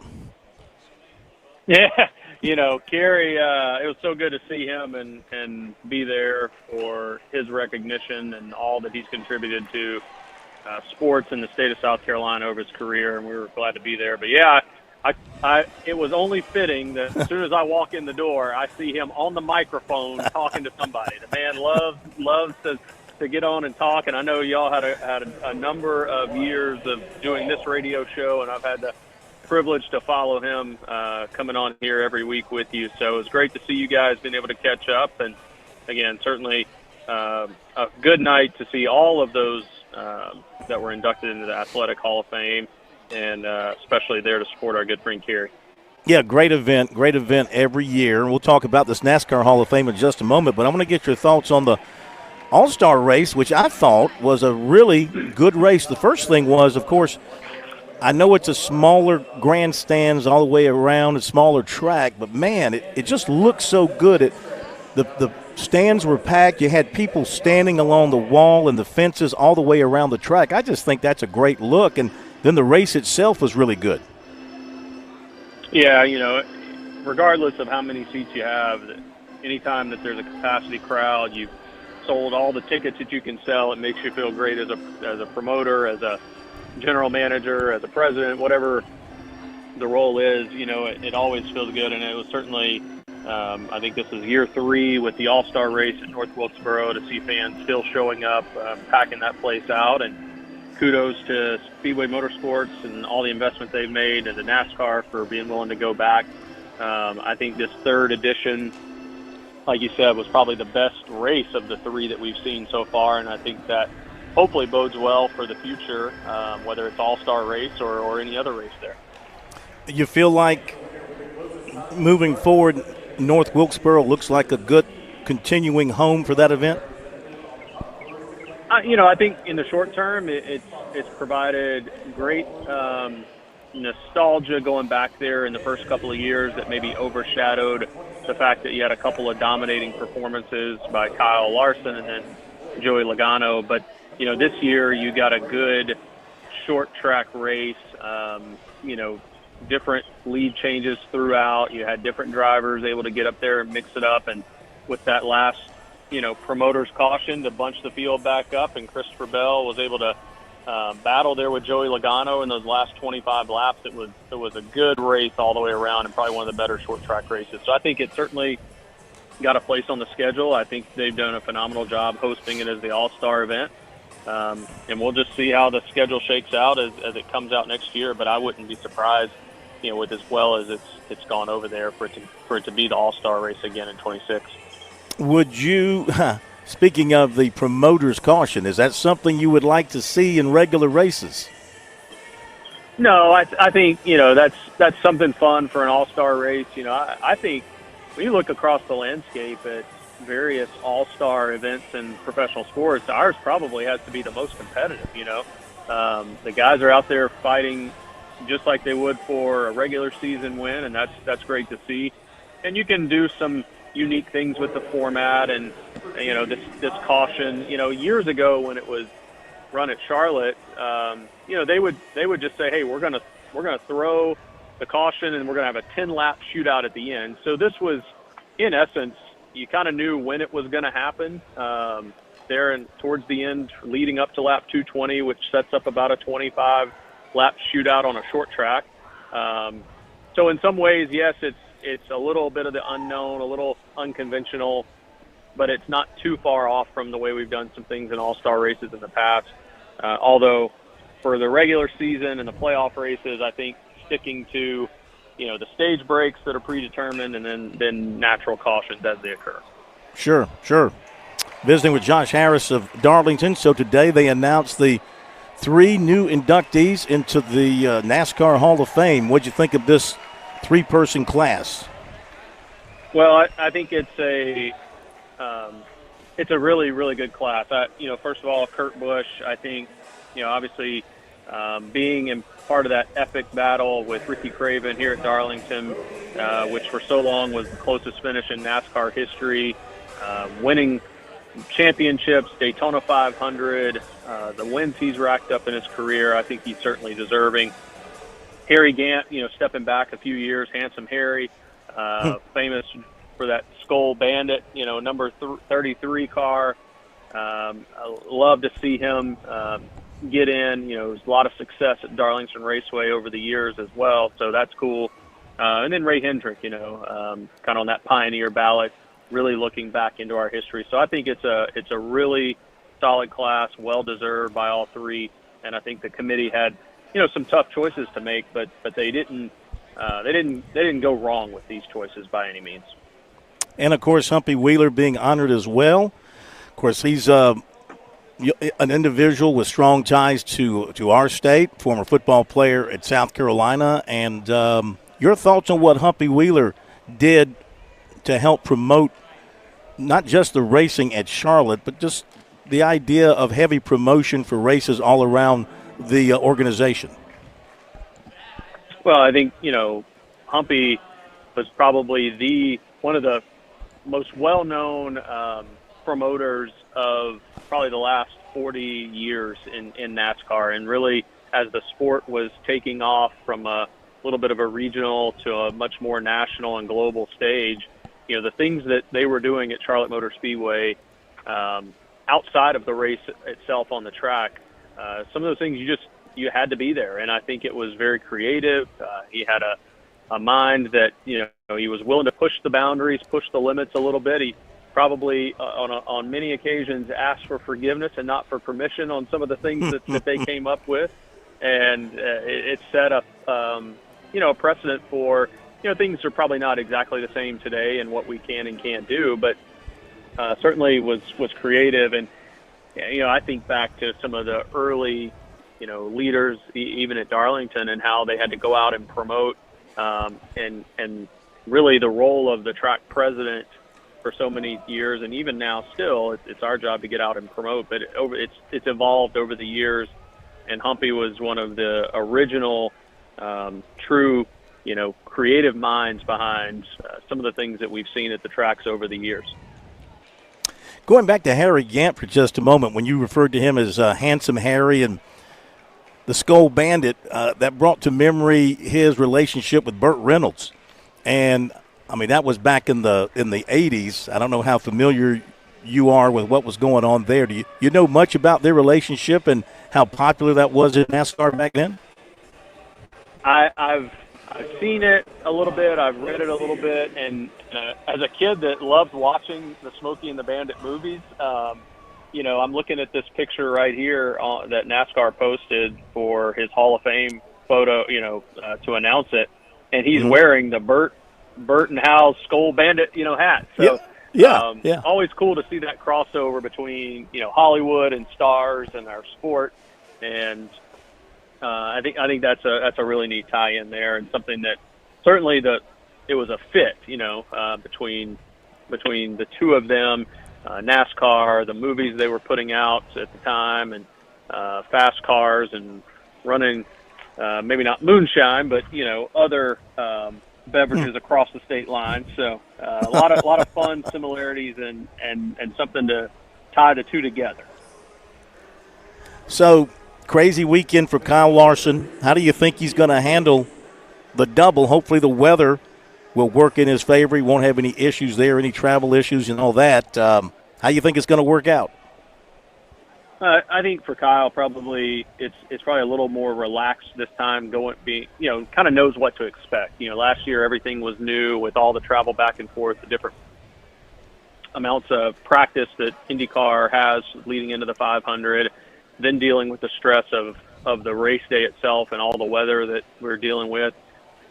I think we're all looking forward to hopefully sunny skies, a great Indy 500. Love to see Kyle do well there, and then hop on that plane, the helicopter, get down to Charlotte and compete for the Coke 600. So I think it's, like I said, it's a day where he's going to be, and their team's going to be a little more prepared, probably having gone through it. But it's exciting for the race fan. The whole day. You wake up and you got Monaco and F1. That race early in the morning rolls right into the Indy 500. And then we cap it off with NASCAR and the Coke 600. As a motorsports fan, you get a full day of global motorsports action, and it's probably one of the best days on the motorsports calendar. Absolutely. And I know you've seen drivers when they've crawled out, climbed out, fallen out of their cars after 500 miles at Darlington. I mean, what do you think going 500 miles at Indy, followed by 600 miles at Charlotte, same day within a few hours, spread out over many hours? But, I mean, what kind of physical toll do you think that takes on a driver? Well, he's got to be hydrated. He's, the physical fitness, I think it just goes to show, how much of an athlete these racers are. A lot of times people will be nonchalant about it. Oh, they're just getting in a car and turning left. That's not that hard. That's but you don't see many guys today that are not working out, physically fit, and in some of the best conditioned athletes in any sport, like we see in our sport today. So I think Kyle, certainly they have to have a well thought out regimen for his eating and his, liquids and refueling in between those two events. But I've seen him, he runs so many races throughout the week. Getting in a car and going is what he's accustomed to, and it'll be fun to watch him do it again this year, hopefully completing all 1,100 miles. It's going to be hot. We know that.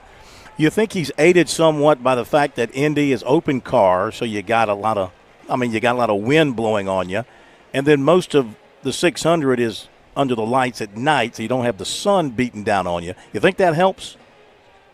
I think it probably helps a little. It would be more challenging for sure if he was kicking off and let's say starting at 9 o'clock in the morning in Indy and showing up at Charlotte at 3 in the afternoon to jump in that car and racing the majority of it all through the day. So it'll help, but like you said, it's summertime. Even at night when the temperatures drop, it's still going to be probably in the 80s, and inside those race cars, it's going to be hot and it's going to be muggy if it's a typical kind of southeast night. So he's going to still be put through the paces.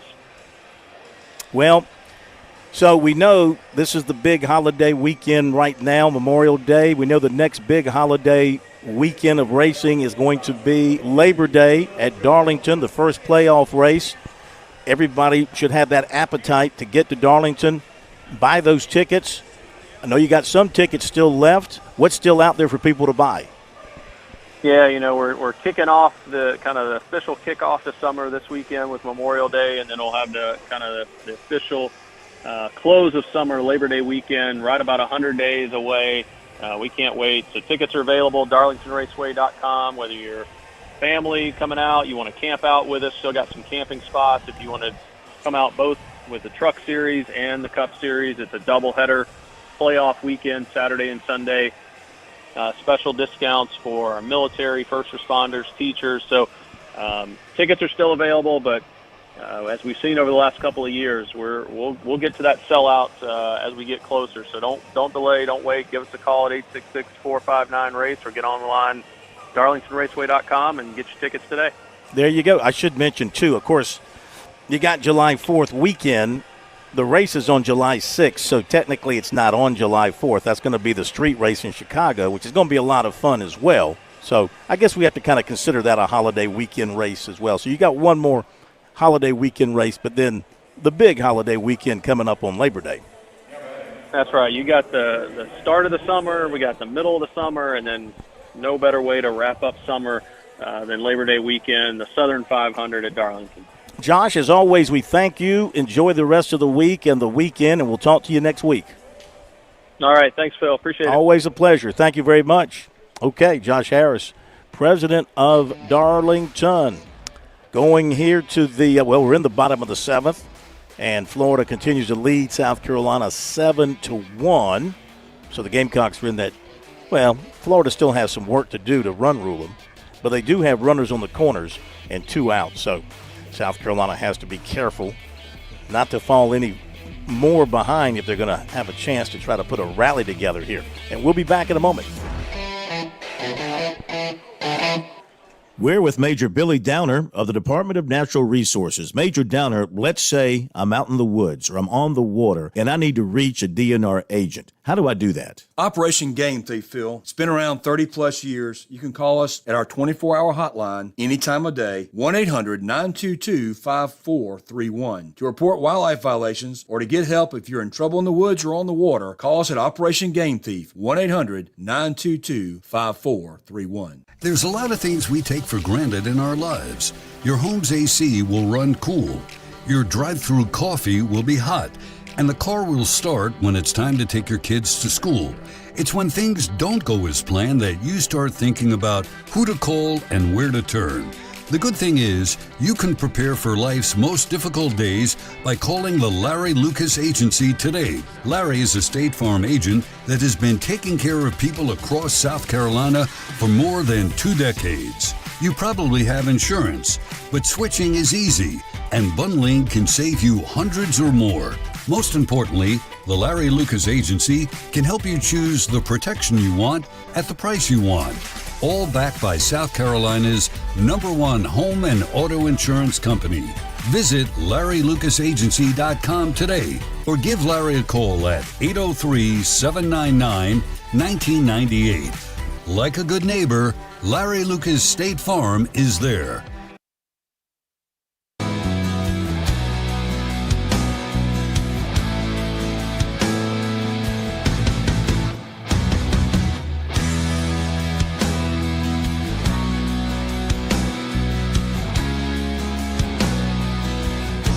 All right, final minutes tonight here on Sports Talk. We'll update the scoreboard for you here momentarily. Let's go to Ron in Greenville for what is our next call. I think the first one we've gotten on the air as we go to the top of the 8th here. I think the 7th is over. It looks like we're going to the top of the 8th. South Carolina down 7-1. Hello, Ron. How are you, sir? Hey, Phil, I'm doing great. You know, I'm watching this SEC game. And in the back of my mind, I'm thinking, if James Cartwright was still around, he'd tell us how South Carolina would come back and win. Yes, he would. He'd figure out a way, wouldn't he? He would, and I hate that he's not with us anymore. Agreed. I like him. Agreed. Yeah. Yes, sir. How are you doing? I'm doing pretty good. How about you? Good. Yeah, doing fine. How do you like Clemson's chances going into the ACC tournament and beyond? What do you think? I don't know now. What I called you for, and I can't find out. Tell me the scores in the ACC tournament today. You called the right place. Let's update you on what's going on in the ACC tournament. So, one game is ongoing. And that is Pittsburgh is leading Louisville 8-5. They're in the top of the 6th. 8-5, top of the 6th. Earlier, Virginia Tech beat Stanford 7-4. And how about California run-ruling Miami 12-2? Miami's not had a good year. They've not had a good year. So they lose 12-2. So it looks like Clemson play Virginia Tech tomorrow. Correct. 1 o'clock. Okay, yeah. That's why I called, because I knew you gave the score. But, we got the baseball game on now, and you're not on up here in Greenville.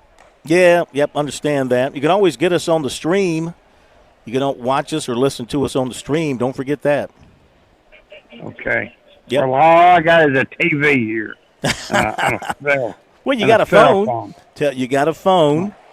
Yeah. Have somebody download the Chief Sports app for you. Chief Sports app. Chief Sports app. Yeah. And if you have a smart TV, you can go on YouTube and watch the stream. Oh, really? Okay, I didn't know that. Yep. Yeah, I'm lucky. I've got cable, and I've got a screen. I got that.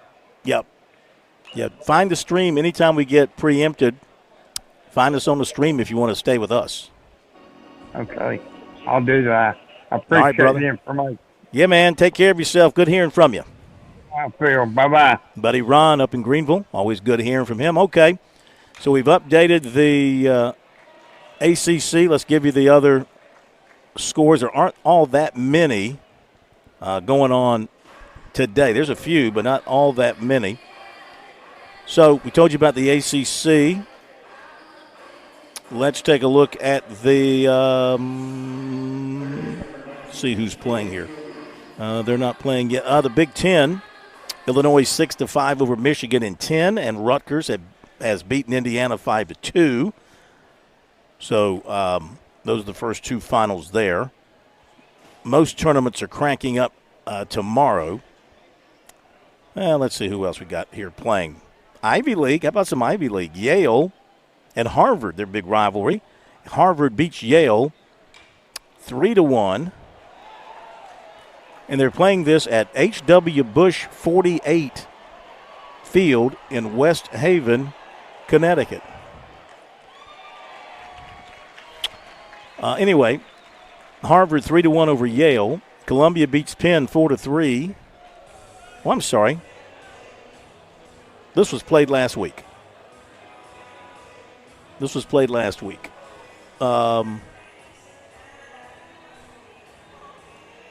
So, yeah, and Columbia won the championship 14-6. Didn't check the dates there. So that one's already in the books. Columbia has won and is in the tournament. Let's see what else we got here. Northeastern Ohio Valley, SEC. Once again, Alabama beat Missouri 4-1. Oklahoma beat Kentucky 5-1. The Gamecocks have just scored. Tell you how they did that. They've made it 7-2 with one out. Hollins singled up the middle, and now Scobie just doubled down the line. That's your future. I got to believe that's your future for South Carolina baseball moving forward. Those two kids right there. They have got a bright future. Do they want to stay at South Carolina? I will find out here soon. Not long after this game is over, I'm sure. We'll find out if they're going to be hanging with them or hitting the portal. All depends on what they see of the future, their relationship with Palmineri and what they see of the future. So they're critical. Those two need to be kept. And now, just a little while ago after that, the Gamecocks have just scored another run. So they put two on the board here in the eighth to make it 7-3. So Hollins singled, Scobie doubled him in. Now Carrion has doubled, and Scobie has scored. So with only one out, it's 7-3 Gamecocks, trailing in the top of the eighth, making a little bit of noise, and Florida's going to make a pitching change, so it seems. Let's see. Southern Conference tournament begins tomorrow, and the Sun Belt, Texas State leading Appalachian 3-0, top of the ninth. Arkansas State, Georgia Southern, they play the next game. Coastal Carolina plays tomorrow, 5 o'clock. Not sure if that's Eastern or local, but it's got 5 o'clock there. Oh, by the way, we haven't mentioned, after we went off the air last night, South Carolina women's golf failed to make that top 8. They slipped to 10th, did not make the cut to the top 8 to the match play. So they had an outstanding year, but not good enough to get to the match play portion, which began today. So now the South Carolina men will step up beginning on Friday and play in the men's championship. Okay, that'll do it. We'll have postgame on our website, SportsTalkSC.com. Thank you, Plummer, and we'll see you tomorrow.